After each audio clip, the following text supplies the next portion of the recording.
Hi friends, Bhogi పండ్లు ఇప్పుడే పోస్తున్నాం.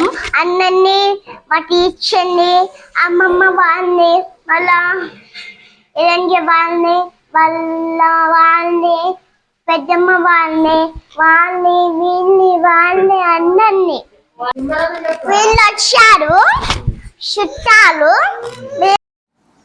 హలో మామ, అందరికి నమస్తే. భోగి పండ్లని బద్రిఫలం అని కూడా అంటారు.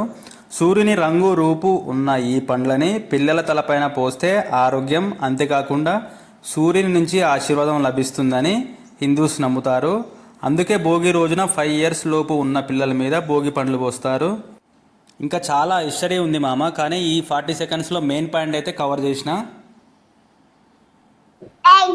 సబ్స్క్రైబ్ మళ్ళీ నేనే వచ్చి